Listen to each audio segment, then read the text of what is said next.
yo quería traerles un resumen de los principales criterios de clasificación que se usan para los riesgos soberanos, para determinar los riesgos de los países, ¿no? Bueno, entonces, obviamente, ustedes saben que hay tres calificadoras importantes en el mundo, que son Standard & Poor's, Moody's, Fitch Ratings. Sabemos que cada calificadora tiene sus propios criterios, es decir, no hay un único criterio. Dentro de su criterio tienen sus enfoques y sus pesos particulares a ciertos temas, pero lo que he tratado de recoger aquí es más o menos cuáles son los comunes denominadores en estas metodologías y los que yo considero también que me parecen súper importantes, ¿no? Entonces, vamos a hacer un resumen de los criterios con relación a las tendencias de las calificaciones en Latinoamérica. Bueno, puede recopilar data y la verdad es que salió una data bastante abundante y por razones de tiempo yo prefiero dejarlo eso para una segunda parte, ¿no? Tendencias de calificaciones soberanas en Latinoamérica. Por lo que vamos a ver hoy es básicamente el resumen de los principales criterios que se toman en cuenta para asignarle la calificación a un país, ¿no? Bien, entonces, como les había dicho, cada calificadora tiene su propia metodología. Tenemos la calificación de Standard & Poor's, que se llama S&P Global. La calificadora cambió de nombre hace un tiempo, ya no se le llama Standard & Poor's, pero todos le seguimos diciendo Standard & Poor's. El nombre específico es S&P Global. ¿Okay?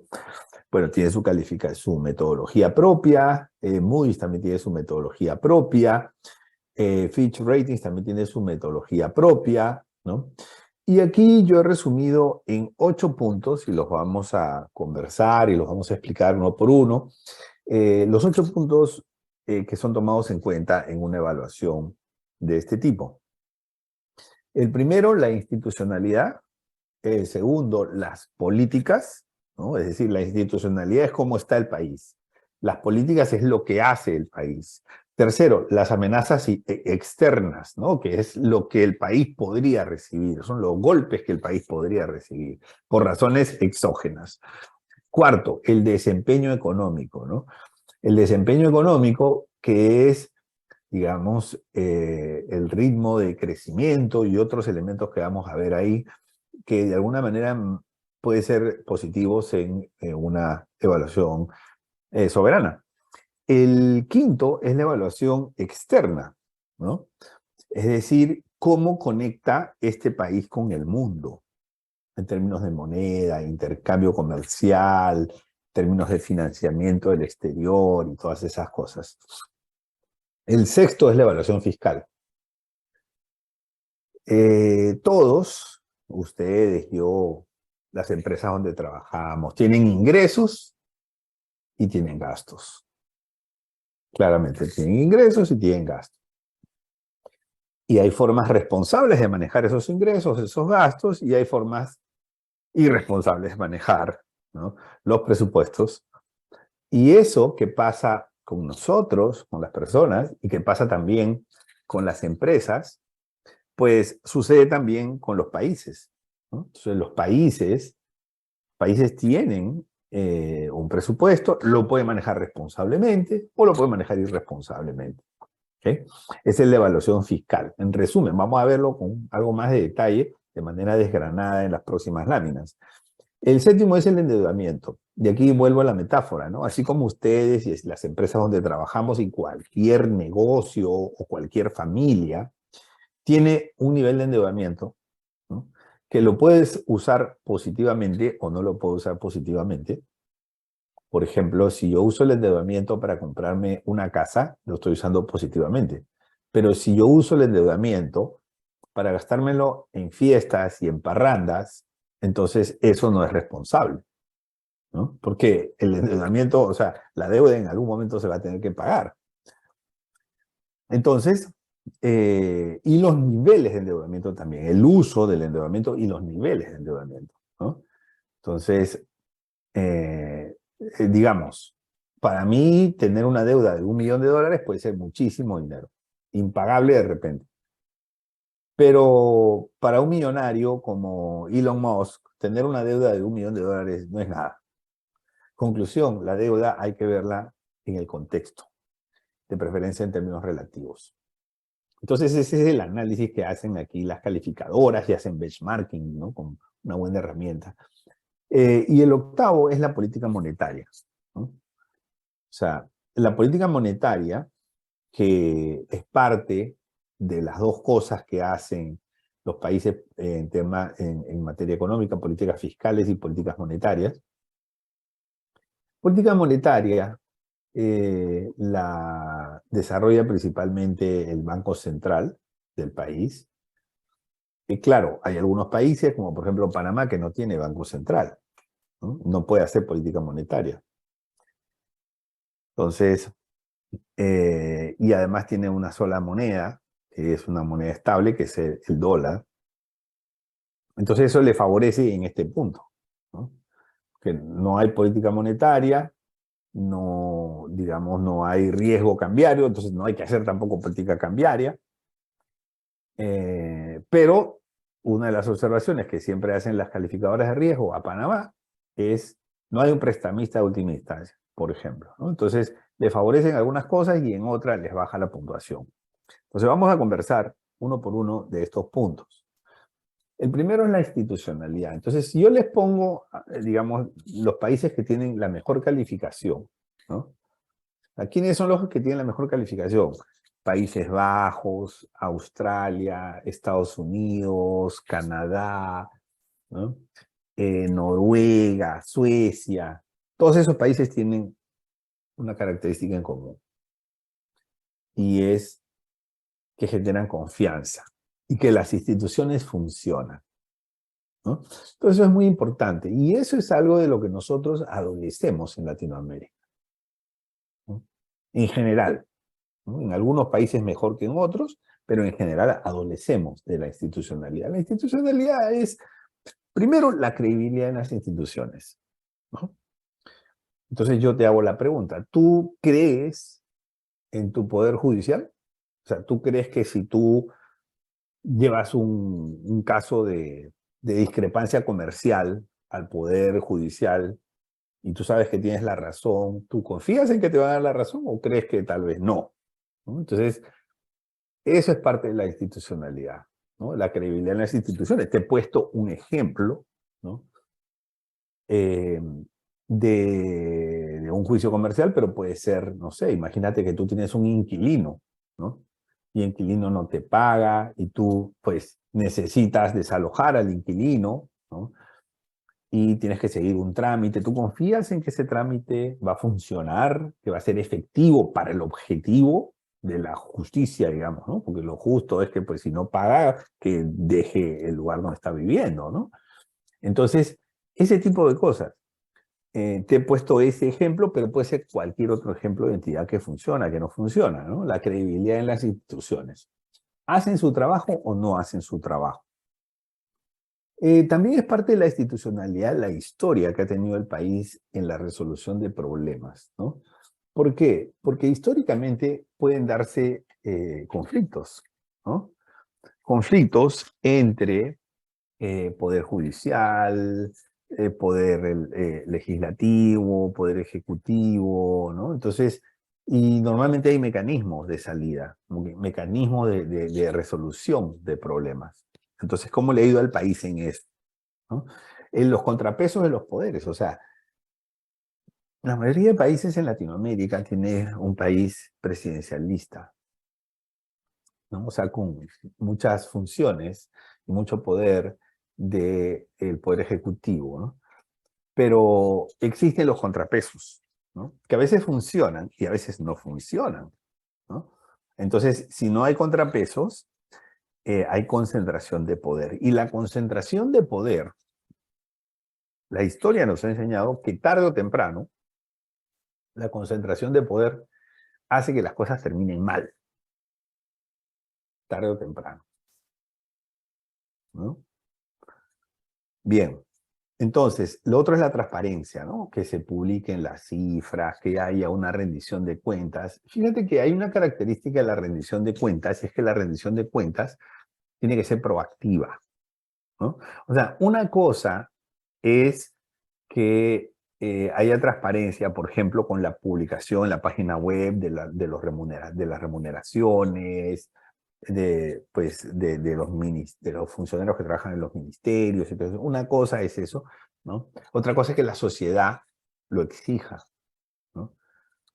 Esa sería una transparencia reactiva, ¿no? Si la sociedad exige, ¿cómo es posible? Entonces, bueno, dan la información, esa es una transparencia. ¿Hay transparencia? Bueno, sí, pero es reactiva. Uno quiere que la transparencia sea proactiva, o sea, que nadie pida nada y que además sepamos que eso se está publicando. La efectividad en poderes del Estado, ¿no? O sea, que los poderes funcionan. ¿Por qué? Porque hay algunos países, no voy a decir cuál, pero mi país, Perú, es uno de esos, que el legislativo no hace su trabajo, ¿no? El poder legislativo se llama legislativo porque lo que tiene que hacer es legislar. Y hacen muchas cosas menos legislar, ¿no? Entonces, y así hay varios países que no vamos a mencionar los nombres, ¿no? Pero, o sea, digamos, los congresistas y el Congreso en general, o el Congreso, la Asamblea Legislativa, o como se llame, no hacen lo que tiene que hacer.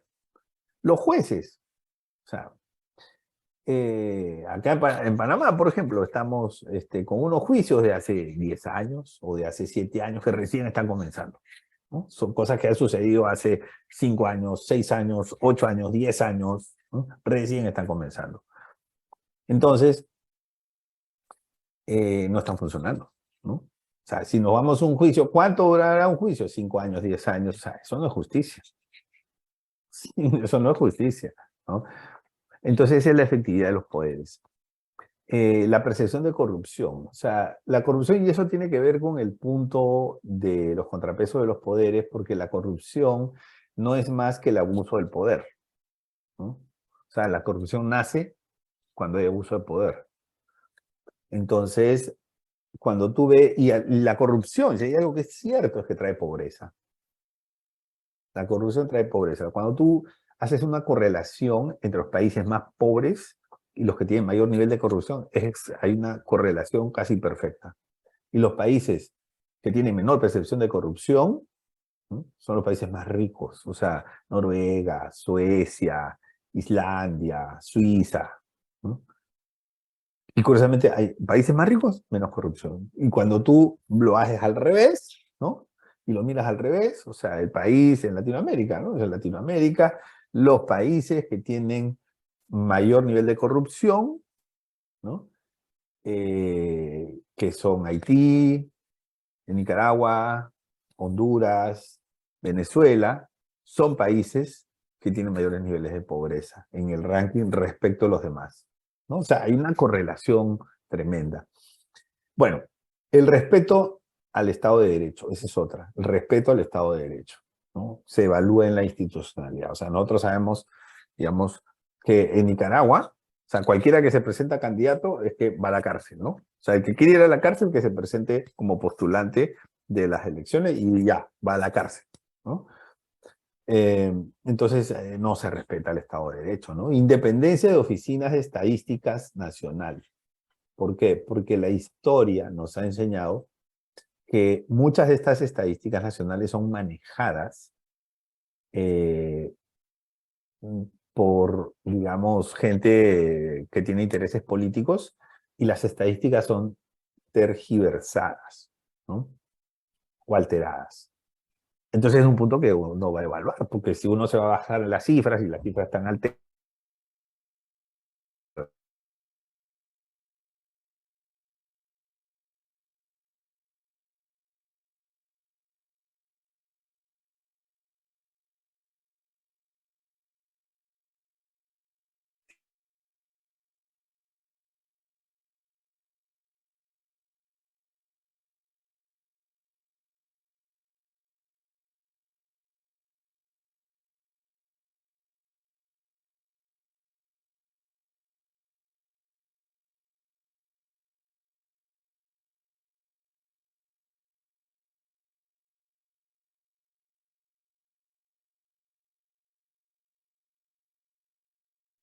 perdonen, me fui, parece que Parece que se fue el internet. Bueno, entonces yo les decía de la independencia de los medios de comunicación, ¿no? Es muy importante porque los medios de comunicación pueden manipular, digamos, mensajes, pueden manipular creencias de la sociedad y pueden aumentar la posibilidad del abuso de poder, ¿no? Dos, las políticas, ¿no? Entonces aquí hablamos de las políticas sociales, o sea, porque no solamente se trata de que un país crezca, que tenga un buen PIB per cápita, ¿no? Sino que al final no nos olvidemos que la economía lo que busca es solucionar los problemas de la sociedad. Entonces, efectividad de políticas sociales. Efectividad de políticas sociales, como por ejemplo la mejora en la cobertura del agua potable, como por ejemplo la mejora en la electrificación rural, como por ejemplo la mejora en los sistemas de salud, o de educación, o de seguridad, o de infraestructura, eso, ¿no? La efectividad. O sea, ¿por qué? Porque no se trata de gastar dinero, se trata de gastar dinero y que lo que hagamos funcione bien. Entonces el calificador de riesgo viene y dice, bueno, ¿cuánto se ha invertido en políticas sociales o cuánto se ha gastado? Bueno, estas han sido las políticas. ¿Han funcionado o no han funcionado? Porque si no funcionan, eh, pues no se le puede dar un buen puntaje en este aspecto, ¿no? Lo otro es la estabilidad de las políticas sociales. ¿Por qué?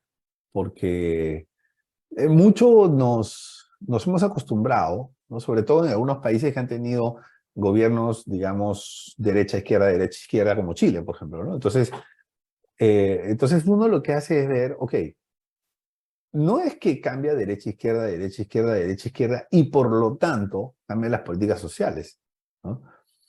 O si es así, y si realmente cambian las políticas sociales, ese es un elemento que lo va a considerar el calificador de riesgo, ¿no? Entonces, ¿qué tan estables han sido estas políticas? Porque si son estables, quiere decir que son relativamente, entre comillas, inmunes a los cambios de gobierno. Y eso, pues, eh, es importante la evaluación, ¿no? Lo otro es la previsibilidad de las políticas sociales. O sea, ¿por qué? Porque lo que no quiere la calificadora de riesgo es que de la noche a la mañana el gobierno diga, ah, bueno, vamos a hacer esto, ¿no? Y saca de la manga algo que le genera un gasto inmenso, que le desequilibra fiscalmente, ¿no? Entonces, o sea, no hay ahí pues una buena previsibilidad de las políticas sociales. Lo otro es la cohesión de la sociedad civil, ¿no? O sea, tú te das cuenta que las políticas sociales están funcionando cuando la sociedad civil está cohesionada. Y las políticas sociales, por lo general, no están funcionando cuando tienes una sociedad civil polarizada. Sí, para ponerlo en términos sencillos y prácticos, ¿no? Entonces, una sociedad polarizada es una amenaza latente, pues sobre todo en países como por ejemplo, Panamá, ¿no? Son países que 4 personas cierran una carretera y paralizan al país cerrando una carretera. Pues no tenemos muchas vías de acceso, ¿no? Entonces, y eso pues aumenta esas posibilidades cuando el país está polarizado. Otro punto son las amenazas externas, ¿no? O sea, amenazas externas, eh, por ejemplo, los riesgos geopolíticos, ¿no? O sea, no se le hubiese ocurrido a una calificadora de riesgo subirle la calificación a Ucrania, digamos, antes del conflicto armado o antes de la invasión que hizo Rusia, ¿no? O sea, cuando hay una tensión y tienes un vecino que está amenazando, no se te va a ocurrir como calificador de riesgo subir la calificación, porque lo vas a ver como un punto que puede deteriorar económicamente eh, la capacidad de pago del país, ¿no? Y ese es un ejemplo de lo que pasa actualmente con China y Taiwán, ¿no? China y Taiwán tienen una contención geopolítica importantísima, me parece, ¿no? Y hay otros países que están relacionados y que están indirectamente involucrados, como Japón, ¿no? Entonces, esos son puntos que restan puntaje en la evaluación. Otra amenaza externa pueden ser los bloqueos económicos, ¿no? O sea, bloqueos económicos que, pues yo tengo mis dudas de la efectividad de los bloqueos económicos, pero es algo que se hace y que puede por lo menos, ¿no?, de alguna manera afectar a la capacidad de pago. O sea, Rusia, por ejemplo, hizo default. ¿Por qué? Hizo default porque tenía los fondos, pero lo tenía en rublos, no tenía en dólares. Y por bloqueo, nadie podía vender de dólares a Rusia, por bloqueo. Entonces, Rusia no pudo pagar su deuda, teniendo el dinero, pero en rublos, ¿no? Entonces ellos dijeron, vamos a pagar en rublos, ¿no? Y las calificadoras de riesgo automáticamente le bajaron la calificación.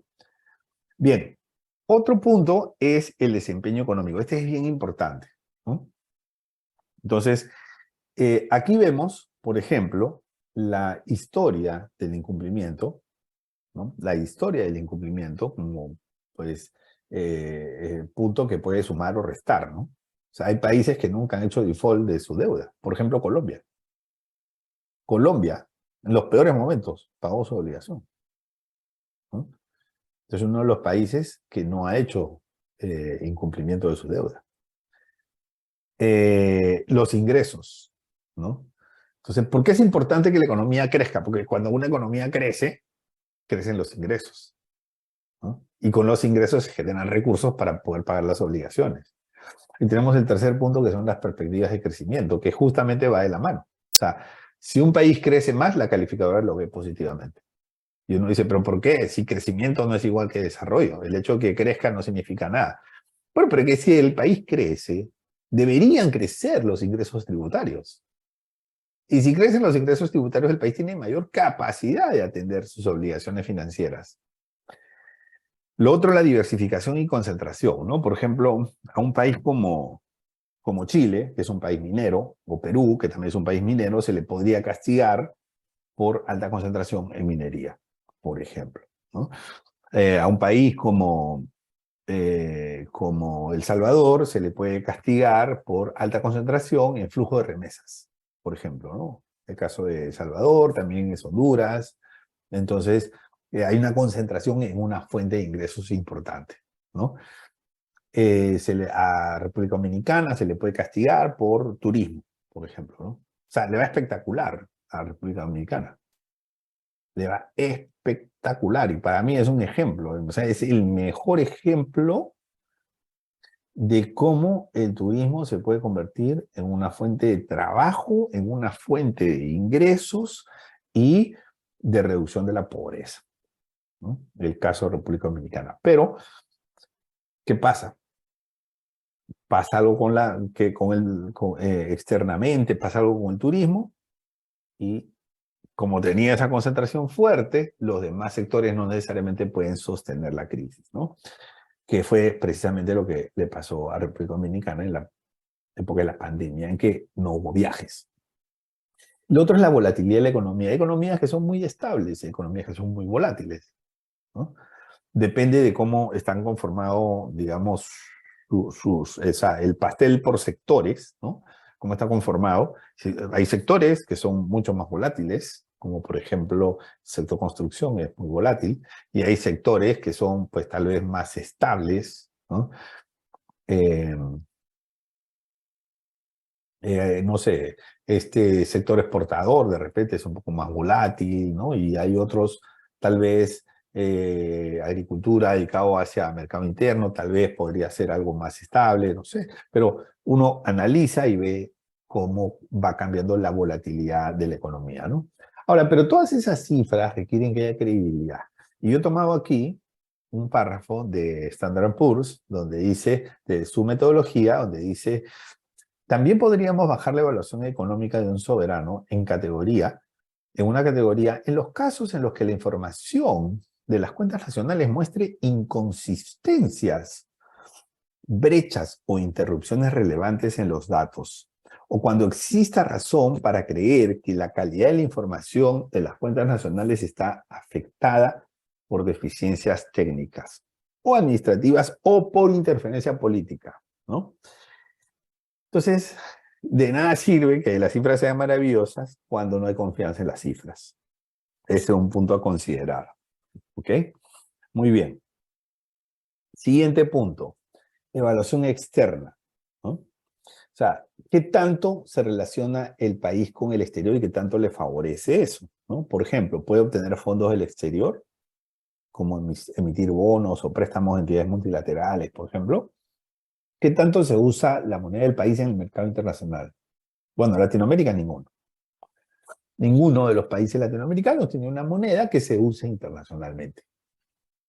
Estados Unidos sí, Canadá también, ¿no? Su moneda se puede usar internacionalmente, Europa también, tiene el euro, ¿no? Japón también tiene el yen, esas son monedas internacionales. ¿Okay? Ahora, si es una moneda que se usa para reservas, si es una moneda que se usa para transaccionalidad, esas monedas van a tener una puntuación favorable, positiva. La credibilidad de la moneda. Hay monedas que no tienen credibilidad, que no generan confianza, ¿no? O sea, y es precisamente por el tema institucional. O sea, no se cree en la moneda porque las instituciones en ese país X tienen pues muchas debilidades y no han podido generar tampoco credibilidad. Bueno, tenemos el sistema financiero. También se evalúa el sistema financiero porque, digamos, hay algunos sistemas financieros que pueden, digamos, resultar amenazados por cosas que ocurren fuera del país, ¿no? Amenazas externas. Y el mercado de capitales también. Entonces esto, si bien es cierto, son elementos, ¿no? Que podrían verse afectados o implicados por situaciones que ocurran fuera, ¿no? Se tiene que considerar y se tiene que pues, obtener una puntuación en este punto, en esta evaluación, que es el punto 5. Luego el punto 6 es sumamente importante, ¿no? El 6 y el 7 son tal vez de lo más importante. El 6 se habla de evaluación fiscal, o sea, la evaluación fiscal es el presupuesto. El resultado fiscal, ¿no? O sea, un país que está en déficit, pues eso no va a ser positivo para la evaluación de la calificadora, ¿no? Un país que está en superávit, sí. Pero yo no quiero un superávit, ¿no? O sea, la gente, voy a decirlo en metáfora, ¿no? La gente no quiere a los goleadores porque en un partido hacen un gol. La gente quiere a los goleadores porque hacen goles en un partido, y en otro, y en otro, y en otro, y en otro, y en otro. Por eso quieren a los goleadores. Por eso las hinchadas, digamos, eh, este, a las hinchadas les gustan los goleadores porque hacen repetidamente, ¿no? Entonces, cuando vemos el resultado fiscal, no solamente ver el del último año, sino la historia. La flexibilidad fiscal. La flexibilidad fiscal es la posibilidad que uno tiene de reducir gastos. Cuando uno puede reducir gastos, tiene mayor capacidad de generar espacios para un superávit fiscal. Y la sostenibilidad. ¿La sostenibilidad qué cosa es? Es que ese déficit o ese superávit que tengo actualmente pueda ser mantenido, ¿no? Se pueda mantener, digamos, con los años, con el paso de los años. Y luego tenemos la estructura de la deuda y el acceso al financiamiento. ¿Ok? Bien. Cuando hablamos de estructura de la deuda, ¿no? O sea, no nos olvidemos que parte del presupuesto es el pago de la deuda, ¿no? O sea, en el punto siguiente vamos a ver endeudamiento. Pero eso se relaciona con la evaluación fiscal. ¿Por qué? Porque si el endeudamiento es muy abultado, voy a tener muchos intereses que van a ser parte del presupuesto. Como cuando una familia le debe mucho dinero al banco porque tienen 15 tarjetas de crédito, 12 tarjetas de crédito y por lo tanto los intereses que le terminan pagando al banco son elevadísimos y le terminan afectando el presupuesto. ¿Okay? Bien. Entonces, ahora viene el endeudamiento. Este primer ratio es probablemente el primero que ven las calificadoras de deuda sobre PIB. Ese es el primero, ese es el más importante, es el que más seguimiento hace, ¿no? Deuda sobre PIB. Segundo, tenemos que también miden los intereses respecto de los ingresos fiscales. Están haciendo esa comparación. Cuando una sociedad toma mucha deuda, aumenta los intereses y ese ratio aumenta también intereses sobre ingresos, ¿no? La estructura de la deuda, el acceso al financiamiento también se evalúa aquí deuda, cuando hablamos de estructura de la deuda, es deuda por monedas, deuda por plazos, deuda por segmento interno-externo, ¿no? Bueno, y el acceso a financiamiento, que son financiamientos de entidades multilaterales o del mercado de capitales, ¿no? Locales o internacionales. Los pasivos ocultos, eso es muy interesante, ¿no? O sea, los pasivos ocultos, ¿qué son? Por ejemplo, cuentas que el Estado debe por servicios que ya ha recibido, pero que no los ha devengado. Lo que pasa es que en la contabilidad nacional no se devenga cuando te llega la factura. Me llega esta factura, entonces la devengo. Eso es en la contabilidad de nuestras empresas, pero en la contabilidad nacional solamente se devenga cuando se paga. Entonces, si llega esta factura y como gobierno no la pago, no se devenga. No me afecta el presupuesto. Pero esta factura se va acumulando con otra factura, con otra factura, con otra factura, y esa es una deuda oculta. Es un ejemplo, ¿no? Bien. Tenemos también los pasivos contingentes, que esa es otra cosa.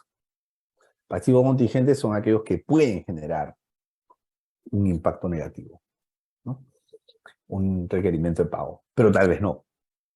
Por ejemplo, que somos un país X que estamos en un arbitraje con una compañía minera y estamos en arbitraje. Ahí tenemos un pasivo contingente. O sea, puede que el resultado sea en contra nuestro o puede que no. Por eso se llama contingente. Y el último es la política monetaria, que incluye, o sea, he incluido aquí la política cambiaria, ¿no? Que es cómo el Banco Central genera confianza en la moneda. Es decir, cómo maneja esa confianza y cómo manejan las reacciones a la desconfianza, ¿no? Cuando una sociedad desconfía de su moneda, compra dólares y el tipo de cambio sube. Pero en ese momento, el Banco Central puede salir a esterilizar, es decir, puede salir a vender dólares para que el dólar baje de precio y no, digamos, no suba tanto, ¿no? Entonces puede neutralizar de alguna manera ese impacto, ¿no? Puede usar tiene cierto margen de maniobra para la política cambiaria y para darle estabilidad al tipo de cambio. La estabilidad es muy importante, ¿no?